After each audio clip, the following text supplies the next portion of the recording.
Un encuentro con su palabra, porque secase la hierba, marchitase la flor, mas la palabra de Dios permanece para siempre.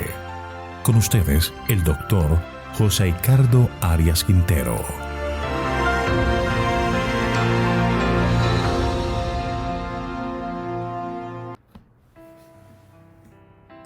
Vamos a estudiar el Evangelio según San Lucas, capítulo 7.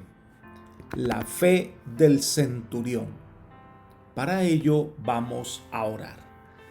Padre eterno y bondadoso, nos presentamos delante de ti para pedirte el perdón por nuestros pecados, para pedirte, Señor, que tu gracia sea sobre nuestra vida y que podamos entender el mensaje que tienes para nosotros a través de tu palabra.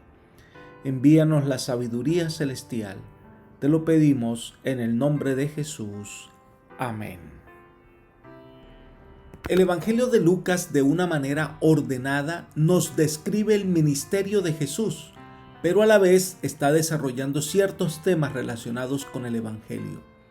En el capítulo 6 nos habló del sábado y su observancia, habla de la vida práctica en las relaciones personales y nos introduce en el tema del reino de Dios. Ahora en el capítulo 7 va a tratar de ampliar el concepto de la salvación, ya que no está dada solo para los judíos, también para los gentiles que pueden alcanzar la salvación. Es más, ellos pueden desarrollar una fe incluso más fuerte que la que se evidencia en aquellos que solo vienen a escuchar a Jesús, pero que no tienen interés en identificarse con Él. La primera parte del capítulo 7 de Lucas nos habla de un milagro que Jesús hizo a un centurión romano. Este es el tema de los versículos 1 al 10. Jesús terminó el sermón del monte y fue a Capernaum, lugar que llegó a considerarse la sede de su ministerio público. Leamos los versículos 2 y 3. Y el siervo de un centurión, a quien éste quería mucho, estaba enfermo y a punto de morir. Cuando el centurión oyó hablar de Jesús, le envió unos ancianos de los judíos rogándole que viniera y sanara a su siervo. El relato comienza a hablar del centurión. Este es un soldado romano con una responsabilidad de guiar a 100 hombres. Los esclavos en Roma eran tratados de una manera cruel, eran comprados y vendidos o eran desechados como cosas inservibles. Pero este era un hombre diferente. Trataba con especial cariño y respeto a un esclavo quien estaba enfermo. Esto nos muestra que era un hombre compasivo y que no era cruel con su esclavo. Al contrario, agradecido por todo el servicio que le había prestado, buscaba la manera de ayudarle.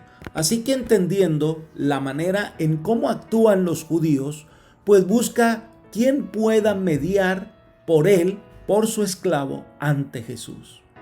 Los ancianos judíos vinieron a abogar por él y le decían a Jesús, leamos los versículos 4 y 5, ellos se acercaron a Jesús y lo rogaron con solicitud diciéndole, es digno de que le concedas esto porque ama a nuestra nación y nos edificó una sinagoga. Esto habla del tipo de persona que era el centurión.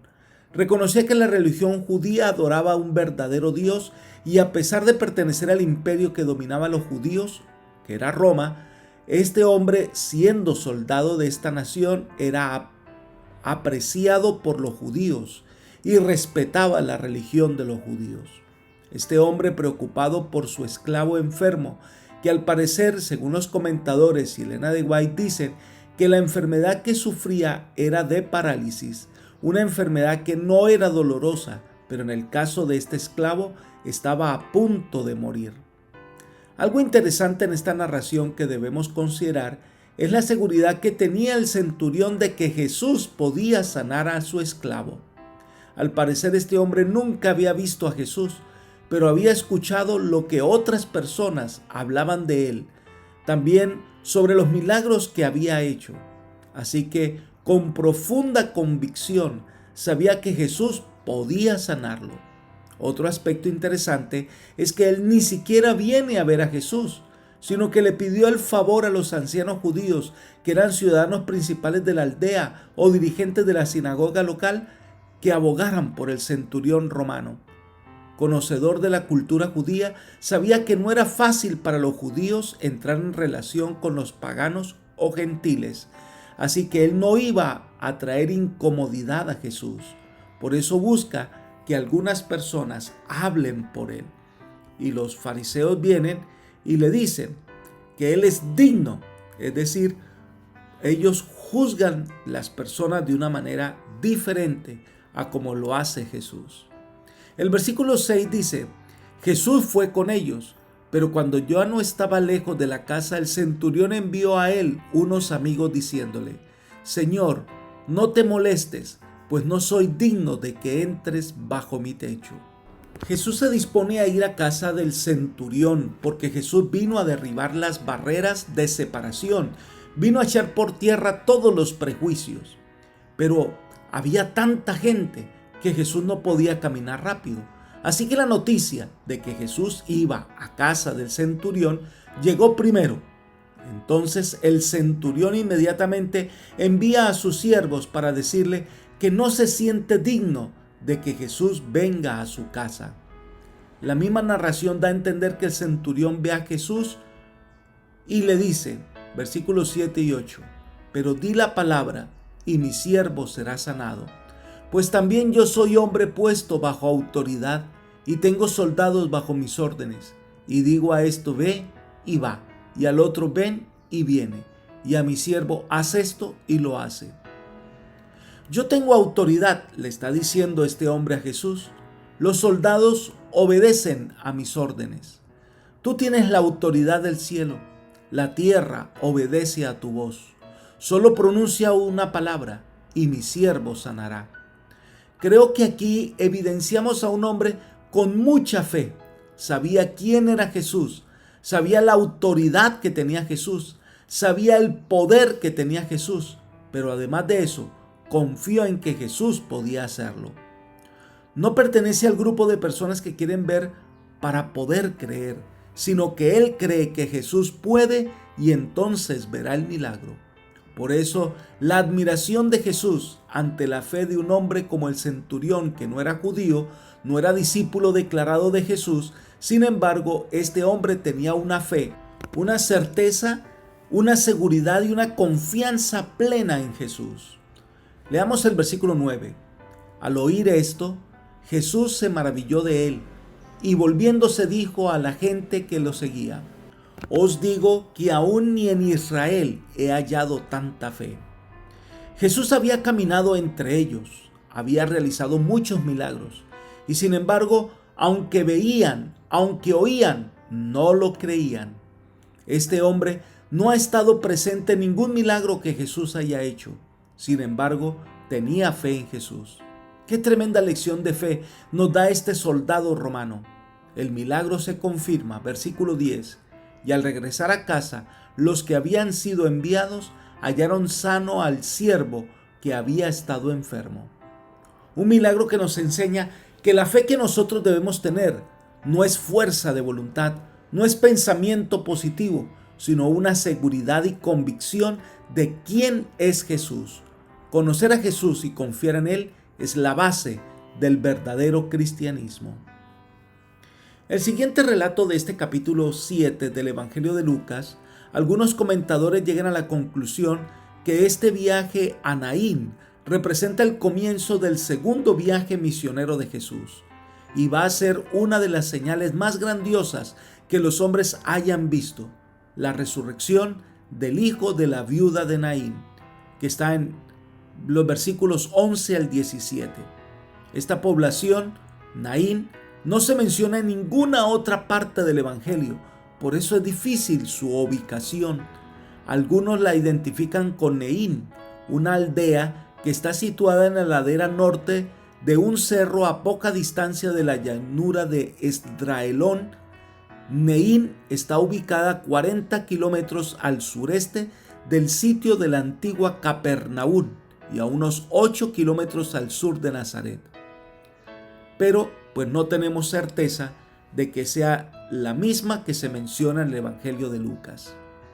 Algunos detalles de esta narración debemos tener en cuenta. Jesús no iba solo, versículo 11. Aconteció entonces que él iba a la ciudad que se llamaba Naín, e iban con él muchos de sus discípulos y una gran multitud. Muchas personas entonces caminaron estos 40 kilómetros hasta llegar probablemente a este lugar. Nadie cuestiona por qué van a este poblado tan desconocido. ¿Qué es lo que motiva a Jesús llegar a este lugar? Los discípulos habían llegado a entender que caminar con Jesús era una experiencia que no podían limitarla. Simplemente debían aprender a confiar que las rutas de Jesús tenían propósitos claros. Sigamos con el versículo 12. Cuando llegó cerca de la puerta de la ciudad, llevaban a enterrar a un difunto, hijo único de su madre, que era viuda, y había con ella mucha gente de la ciudad. Aquí hay cosas que debemos considerar. Jesús no llega antes, de lo contrario el féretro estaría en la casa. Tampoco llega unos minutos después, porque entonces ya lo habían enterrado. Jesús llega en el momento preciso. Los planes del Señor son diferentes a los nuestros, y el Señor no aparece no antes ni después, sino en el momento preciso en el que tú y yo lo necesitamos. Y ese encuentro va a marcar la diferencia de nuestra vida de ahí en adelante. Otro detalle que debemos considerar es que el difunto era el hijo único de su madre. Ella era viuda.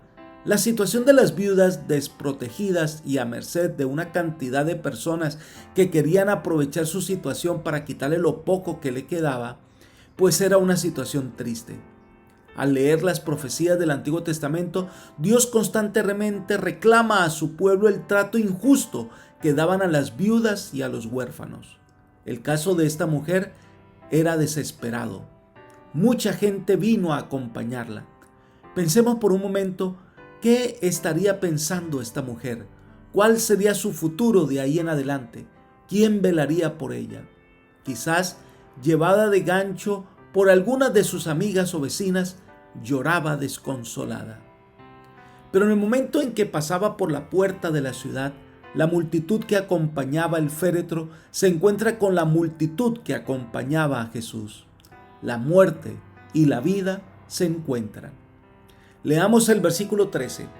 Cuando el Señor la vio, se compadeció de ella y le dijo: no llores.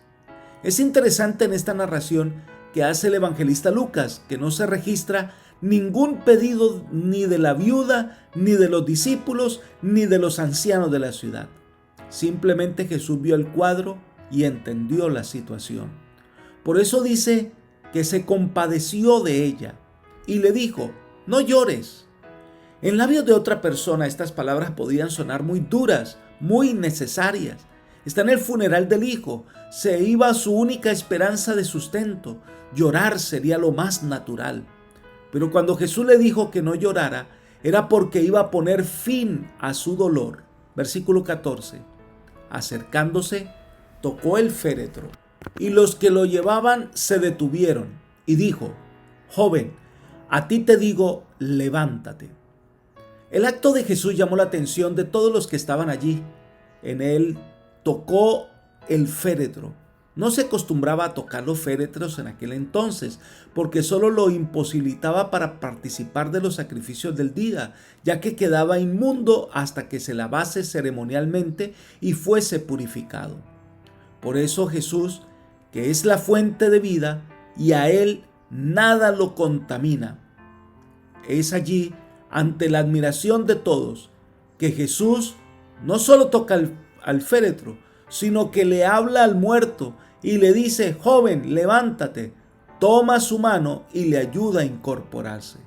Jesús hizo este milagro no porque las personas tuvieran fe en él, no lo hizo porque alguien vino a hacerle una solicitud especial en favor de la viuda. Jesús resucitó a este joven porque amaba a la viuda y sentía compasión por ella. Esto me enseña que Dios actúa de acuerdo a su poder y a su sabiduría, y que nosotros no estamos en la posición de decirle a Dios a quién sanar y a quién no. Nuestro único papel en esta historia es confiar en que Jesús hará lo mejor para todos. y a llevarme a reconocer su grandeza y su amor por nosotros los seres humanos llenos de dolor y enfermos por el pecado. Alabado sea el amor de Dios por nosotros. Alabado sea el Señor por su misericordia. La siguiente sección del capítulo 7 de Lucas narra el encuentro de Jesús con los discípulos de Juan el Bautista, versículos 18 al 35. Este pasaje lo podemos dividir en tres partes diferentes. La primera parte son los versículos 18 al 23. Es el encuentro de Jesús con los discípulos enviados por Juan el Bautista, que estaba preso por orden de Herodes. A pesar de los relatos que oía de Jesús, algunos positivos y otros negativos, el enemigo de las almas aprovechó para acosar a Juan el Bautista en prisión y poner dudas en su mente y en la mente de sus discípulos. Leamos los versículos 18 y 19. Los discípulos de Juan le dieron las nuevas de todas las cosas y llamó Juan a 2 de sus discípulos y los envió a Jesús para preguntarle: ¿eres tú el que había de venir o esperamos a otro? No había duda que Juan era un mensajero de Dios, pero si Jesús era el Mesías, ¿por qué no hacía nada para liberar a Juan? Ante la angustia que había en su mente, no iba a discutir sus inquietudes con sus discípulos. Así que Juan envió a sus discípulos para que hablaran con Jesús. A pesar de esa circunstancia, nunca perdió su fe en Cristo como el Salvador. Elena de White comenta: pero el Bautista no renunció a su fe en Cristo. El recuerdo de la voz del cielo y de la paloma que había descendido sobre él, la inmaculada pureza de Jesús, el poder del Espíritu Santo que había descansado sobre Juan cuando estuvo en la presencia del Salvador, y el testimonio de las Escrituras proféticas, todo atestiguaba que Jesús de Nazaret era el prometido. Libro El deseo de todas las gentes, página 187. Juan envió a sus 2 discípulos a Jesús con la esperanza de que en una entrevista personal con Jesús confirmara su fe, que le traerían un mensaje que fortaleciera la fe de sus discípulos y que él mismo pudiera recibir un mensaje personal de Jesús para aclarar sus propios pensamientos. Pero estos hombres llegan ante la presencia del Maestro. El pasaje describe a Jesús sanando, predicando y enseñando. Versículos 20 y 21. Cuando pues los hombres vinieron a él, le dijeron: Juan el Bautista nos ha enviado a ti para preguntarte: ¿eres tú el que había de venir o esperamos a otro? En esa misma hora sanó a muchos de enfermedades, plagas y espíritus malos, y a muchos ciegos les dio la vista. El método de Cristo que usó para responder a la pregunta presentada por los 2 mensajeros tiene, como todos sus métodos, una gran importancia para los pastores y maestros. Él podría haber dado una respuesta teológica, práctica y correcta, apoyada por numerosas citas de los profetas, pero no lo hizo. Había un camino más excelente, que era a la vez mucho más impresionante y permanente en sus resultados. Es digno de notarse que la suprema evidencia que Cristo presentó de su divinidad fue la perfecta aceptación o adaptación de su ministerio a las necesidades de la sufriente y perdida humanidad. Una vez ellos vieron la evidencia de su divinidad en sus obras, pasa a darles una explicación. Versículo 22. Respondiendo Jesús les dijo: Id, haced saber a Juan lo que habéis visto y oído. Los ciegos ven, los cojos andan, los leprosos son limpiados, los sordos oyen, los muertos son resucitados, y a los pobres es anunciado el Evangelio. Y bienaventurado es aquel que no halle tropiezo en mí. Los discípulos de Juan el Bautista vieron las obras de Jesús, y entonces el Salvador los convierte en testigos. Ellos personalmente se dieron cuenta de las obras maravillosas del Salvador. Debían comunicar a Juan lo que ellos habían visto, habían oído, habían evidenciado. La noticia le llegó a Juan en la prisión, quien se alegró al escuchar la obra que Jesús estaba haciendo. Estas palabras llegaron como un alivio a su corazón, y confirmaron su fe en el Mesías. Pero también el Señor le envió un mensaje a Juan especialmente.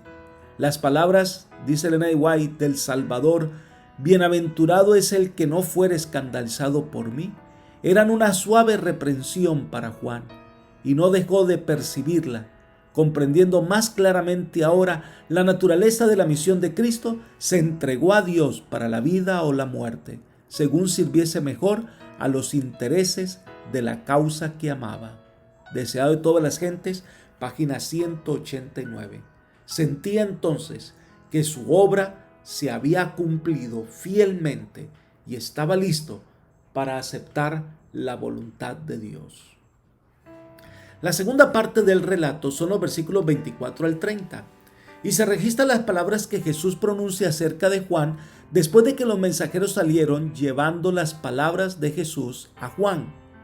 Jesús comienza a llamar la atención del pueblo sobre el ministerio de Juan el Bautista, versículos 24 al 26. Leamos.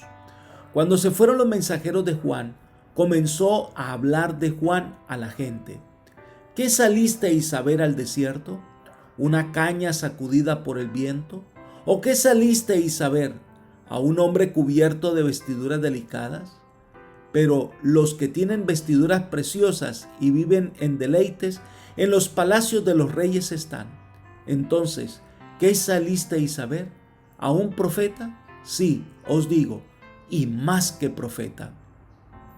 Un junco es una planta que crecía a orillas del Jordán, que es hueca por dentro, que es inclinada y es constantemente sacudida por el viento.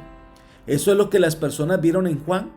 No, Juan era una persona de carácter, no vivía de apariencias. Sus mensajes eran claros, fuertes y necesarios para su época. ¿Acaso vieron a un hombre vestido de delicadas ropas? Por supuesto que no. La vida de Juan era un constante llamado de atención hacia aquellas personas que vivían de la apariencia, de los lujos, de las riquezas, pero que olvidaron la piedad práctica. Por el contrario, Juan el Bautista recordaba la obra de los profetas del pasado cuando denunciaban el pecado, llamando al arrepentimiento y bautizando a aquellas personas que creían en la salvación. Era la obra especial que realizaba Juan. Por eso Jesús dice que Juan el Bautista es más que un profeta. Citando el Antiguo Testamento, le recuerda que Juan cumplió la profecía. Versículo 27. Este es de quien está escrito: yo envío mi mensajero delante de tu faz, el cual preparará tu camino delante de ti. Es el cumplimiento de la profecía de Malaquías capítulo 3 versículo 1. Pero algo interesante es que Jesús recuerda su nacimiento. Lucas 7:28 dice: os digo que entre los nacidos de mujeres no hay mayor profeta que Juan el Bautista. De esta manera llamó la atención que desde el vientre Juan el Bautista había sido apartado para esta obra especial. Sin embargo, él nunca estuvo presente en uno de los milagros de Jesús. Jamás se le escuchó predicar. Por eso el más sencillo de los hombres tuvo ese privilegio que Juan no tuvo. Sin embargo, los fariseos reconocieron que Juan el Bautista era una persona especial, pero el bautismo de Juan era de arrepentimiento. Y como los fariseos no necesitaban arrepentimiento, pues no participaron del bautismo de Juan. Leamos los versículos 29 y 30. El pueblo entero que lo escuchó, incluso los publicanos, justificaron a Dios bautizándose con el bautismo de Juan. Pero los fariseos y los intérpretes de la ley desecharon los designios de Dios respecto de sí mismo y no quisieron ser bautizados por Juan. Esta incredulidad de los fariseos y de los escribas fue lo que llevó posteriormente a rechazar el ministerio de Jesús. Su orgullo le impidió aceptar el mensaje de salvación que se le ofrecía. Este relato termina con una parábola de Jesús, versículos 31 al 35. Es como cuando los jóvenes están en el parque y unos quieren jugar y otros quieren llorar, pero llega el momento en que no quieren hacer ni lo uno ni lo otro. Y entonces Jesús hace referencia a la misión de Juan el Bautista, que predicaba en el desierto, que desde niño tenía una dieta especial, que su predicación era poderosa, pero los fariseos y los doctores de la ley no quisieron aceptar el mensaje de Juan. Pero ahora llega Jesús, que se mezcla entre la gente en las ciudades, que asiste a los entierros para dar vida, que se reúne con los pecadores para proclamar la salvación y el perdón, que da vista a los ciegos, que hace caminar a los cojos, que no rehúye el trato con las personas, que se sienta con ellos a las mesas para dar palabras de vida y esperanza. Pero a él tampoco los fariseos y los doctores de la ley quieren reconocerlo. Solo aquellos que aceptaron el mensaje de Juan y el de Jesús, que es el mismo, encontrarán el camino de la vida. Leamos el versículo 35. Pero la sabiduría es justificada por todos sus hijos. La labor de Juan el Bautista solo se ve en los resultados de aquellos que aceptaron a Cristo por su medio. Este capítulo 7 del Evangelio de Lucas termina con una narración en la que nos lleva a la casa de un fariseo que ha sido sanado por la lepra, pero que no ha logrado comprender lo que significa la salvación. Esto está en los versículos 36 al 50. Este es el banquete en casa de Simón, que Mateo y Marcos registran en la misma semana de la pasión y muerte de Jesús. Pero Lucas lo ubica en este contexto para resaltar la actitud del fariseo. Leamos el versículo 36. Uno de los fariseos rogó a Jesús que comiera con él, y habiendo entrado en casa del fariseo, se sentó a la mesa. Aunque podemos entender que este hombre era Simón, y de él se comenta lo siguiente. Simón de Betania era considerado discípulo de Jesús. Era uno de los pocos fariseos que se habían unido abiertamente a los seguidores de Cristo. Reconocía a Jesús como maestro y esperaba que fuese el Mesías, pero no lo había aceptado como Salvador.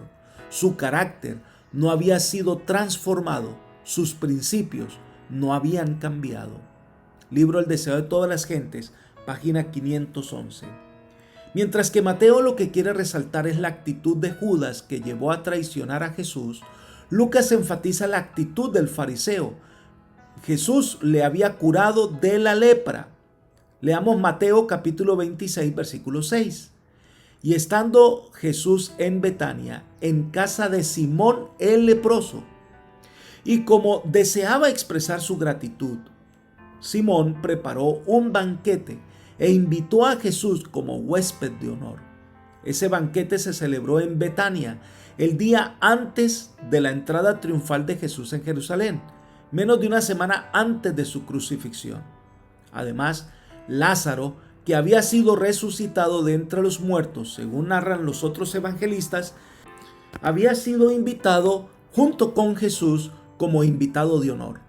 Jesús bondadosamente aceptaba la hospitalidad tanto de los fariseos como de los publicanos. Pero el centro de la historia gira en torno a una mujer que no fue invitada a esa casa. Los escritos de la señora Elena de White y algunos comentadores bíblicos afirman que Simón era familiar de María, Marta y Lázaro. Algunos creen que la encargada de preparar los alimentos en esta cena fue Marta. Sabemos que Lázaro estaba allí a la mesa, pero María no fue invitada. Entonces se llega a afirmar que Simón era quien había incitado a María al pecado, obligándola a huir a Magdala, donde se prostituyó. De ahí el nombre de María Magdalena. Jesús y sus discípulos llegaron a casa de Simón, se inclinaron como era la costumbre de Oriente, donde los pies quedaban hacia la parte de afuera y las personas reclinadas en un círculo participaban de los alimentos. Lucas capítulo 7, versículos 37 y 38 registra: Entonces una mujer de la ciudad que era pecadora, al saber que Jesús estaba a la mesa en casa del fariseo, trajo un frasco de alabastro con perfume y estando detrás de él a sus pies, llorando, comenzó a regar con lágrimas sus pies y los secaba con sus cabellos y besaba sus pies y los ungía con el perfume. La única de la familia que no fue invitada entra a la sala. Como ellos estaban reclinados, por eso es que María pudo entrar sin ser vista, trayendo un perfume costoso. El evangelista Marcos y Mateo dice que valía 300 denarios. Y este perfume costoso lo derramó a los pies de Jesús.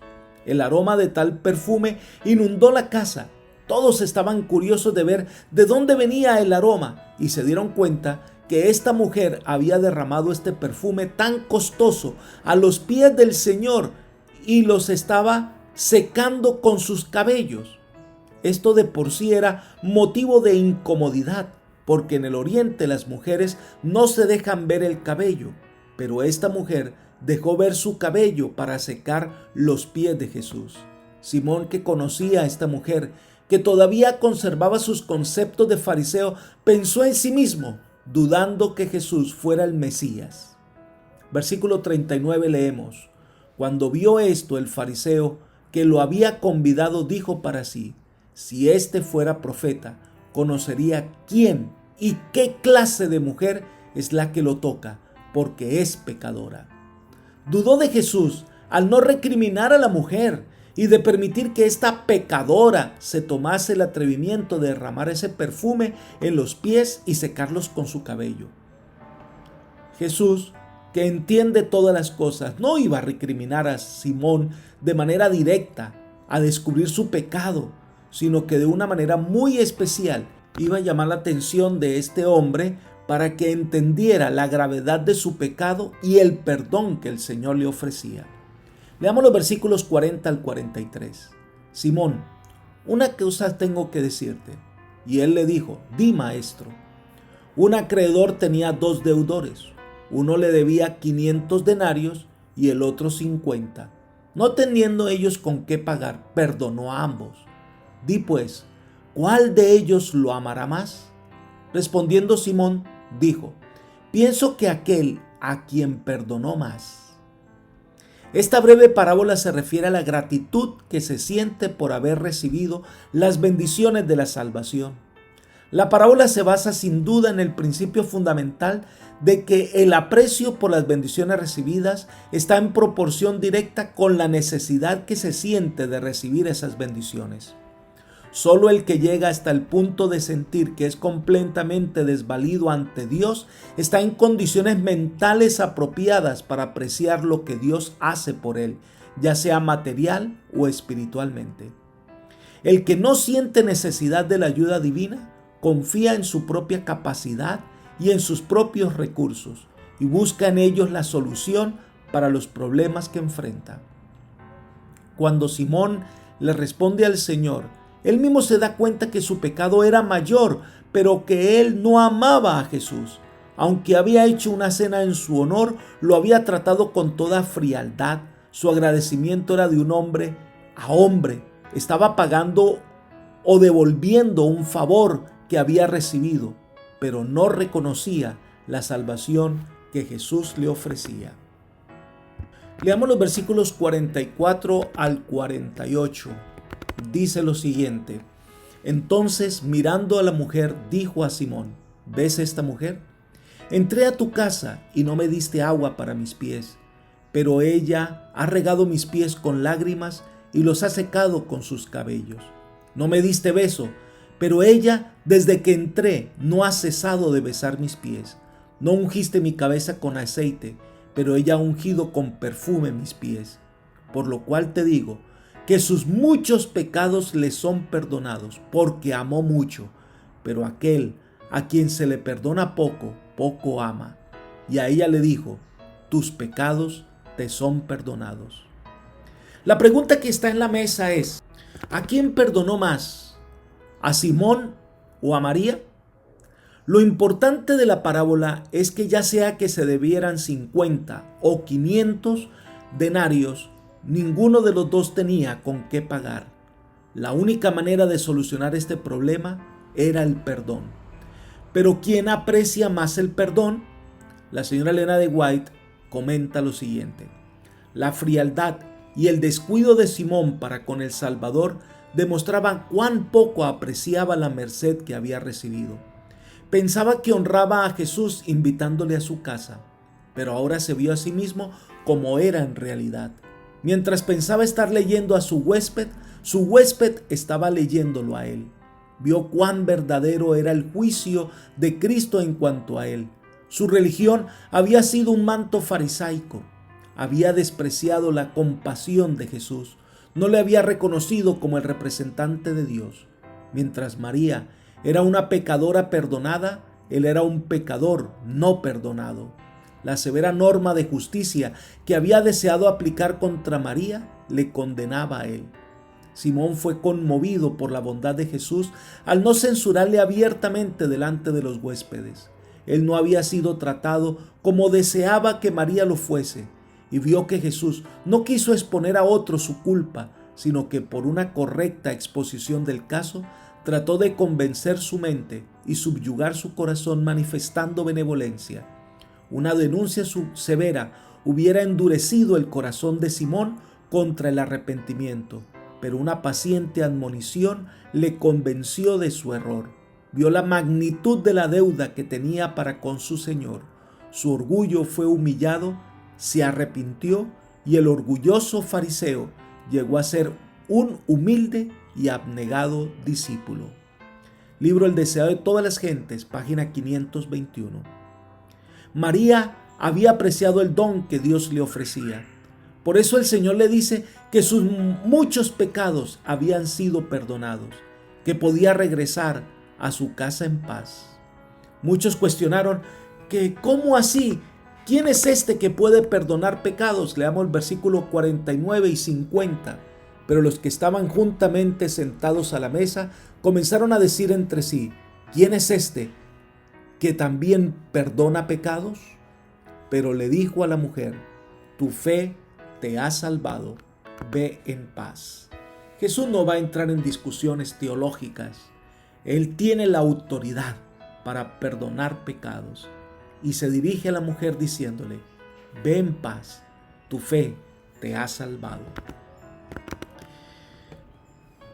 Apreciado amigo y hermano, ¿reconocemos nosotros la gravedad del pecado? ¿Valoramos realmente lo que Cristo hizo por nosotros? ¿Somos conscientes de lo que significa el perdón de Dios?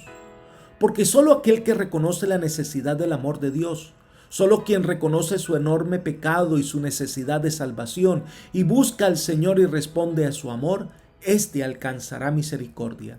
Su pecado será perdonado, su vida restaurada. Pero quien dice no necesitar del perdón de Dios, nunca podrá experimentarlo. Te invito hoy a recibir el amor de Dios en tu corazón, a aceptar el perdón que te ofrece y entonces expresar nuestra gratitud a Dios por su gran amor, sirviéndole de todo corazón. El Señor te ama y no hay nada que pueda impedirle que nos ame. Solo nosotros podemos cerrar la puerta de nuestro corazón y sería una decisión muy triste. Dios está listo para salvar, para perdonar, para darte la oportunidad. Jesús puede cambiar tu vida. Haz que el Señor hoy obre en tu corazón. Es mi oración por ti en este momento. Amén.